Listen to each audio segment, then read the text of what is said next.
Hi అండి అందరికీ నాది చిన్న ఛానల్ అండి. ప్లీజ్ సబ్స్క్రైబ్ చేసుకొని లైక్ కొట్టండి. ఇక్కడ వచ్చేసి మనం వెజిటేబుల్ గ్రేవీ చేసుకుందాం. పలావ్ కాంబినేషన్గా వెజిటేబుల్ గ్రేవీ.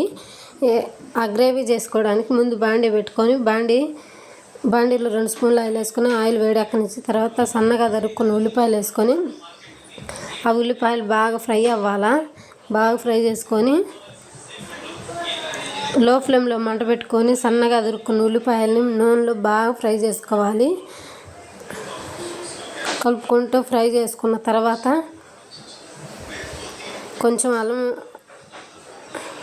కొద్ది కలర్ చేంజ్ అయినాక కొద్ది బ్రౌన్ కలర్గా వచ్చిన తర్వాత మనం ముందుగానే కోసి పెట్టుకున్న టమాటాలు వేసేసుకోవాలి.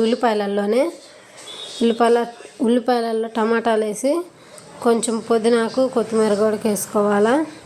పుదీనాకు వేసేసుకొని బాగా కలుపుకోవాలి. టమాటాలు బాగా మగ్గాలి. ఎర్రటి టమాటాలు తీసుకోండి, గ్రేవీ అదిరిపోతుంది. వెజిటేబుల్ గ్రేవీ పలావుకి కాంబినేషన్ అదిరిపోతుంది అసలు. ఓసారి ఇలా ట్రై చేయండి. అంతేకాదు నా వీడియో ఫస్ట్ టైం చూసేవాళ్ళు ప్లీజ్ సబ్స్క్రైబ్ చేసుకోండి.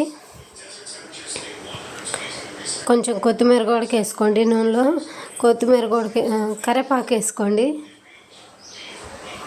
పుదీనాకు కొత్తిమీర కరివేపాకు 3 వేసుకొని అల్లం వెల్లుల్లి పేస్ట్ కూడా కొంచెం వేసుకోండి.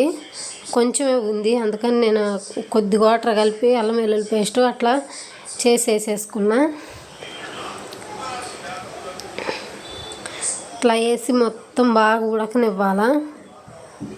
కలుపుకుంటూ లో ఫ్లేమ్లో మంట పెట్టి బాగా ఉడకనివ్వాలి. అల్లంలో ఉన్న పచ్చివాసన పోయిందా ఉడకనివ్వాలా. తెల్ల నువ్వులు ఉంటే నువ్వులు వేసుకోండి. కొంచెం గుప్పెడు నువ్వులు వేసుకోండి. నువ్వులు కూడా బాగా ఉడకనిచ్చి మనం ముందుగా కట్ చేసి పెట్టుకున్న బీన్స్, ముందుగానే కట్ చేసి పెట్టుకున్న బంగాళదుంపలు, క్యారెట్, కొత్తిమీర అన్నీ వేసుకోండి.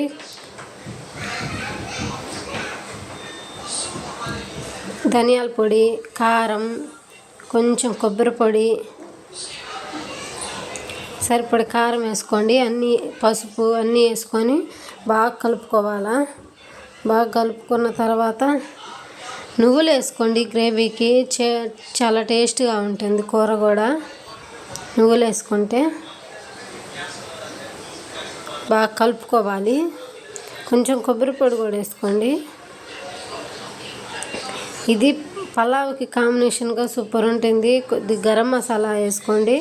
ఇది బిర్యానీ మసాలా కొంచెం వేసుకోండి. ఒక నిమ్మకాయ కూడా పిండుకోండి. నేను చూపించిన విధంగా ఈ ప్రాసెస్లోనే చేసుకోండి, సూపర్ ఉంటుంది. లైట్గా కొంచెం 2 స్పూన్లు పెరుగు వేసుకోండి. మెత్తగా చిలికిన పెరుగు తీసి లైట్గా వేసేసుకొని బాగా కలుపుకోవాలా. పెరుగు అనేది గ్రేవీలో కలిసిపోయేటట్టు బాగా కలిపేసుకోవాలి. బాగా కలిపేసుకొని అట్లా కలుపుకుంటూ ఉండాలి. పెరుగు వేసినాం కదా, పెరుగు అనేది గ్రేవీలో కలిసిపోయేటట్టు బాగా కలుపుకోవాలి.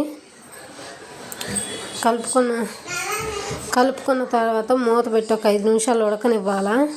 ఉడకనిస్తే అదిగోండి బాగా ఉడుకుతూ ఉంటుంది. ఉడుకుతూ ఉండగా ఉడికి బాగా నూనె అనేది సపరేట్ అవుతున్న టైంలో మనం ముందుగానే కోడిగుడ్లు ఉడకబెట్టి పొట్టు తీసుకున్న కోడిగుడ్లని ఆ గ్రేవీలో వేసుకోవాలి. ఆ గ్రేవీలో వేసుకొని కోడిగుడ్లకు ఘాట్లు పెట్టేసి దాని గ్రేవీలో వేసేసుకుంటే బాగుంటాయి. ఈ గ్రేవీ అనేది ఇప్పుడు నేను చూపించిన ప్రాసెస్లోనే చేయండి. ఆయిల్ అనేది సపరేట్ అయ్యేంత వరకు ఉడకనివ్వాలి. ఉడికిన తర్వాత పలావ్తో సర్వ్ చేసుకుంటే సూపర్ ఉంటుంది. ప్లీజ్ సబ్స్క్రైబ్ చేసుకోండి.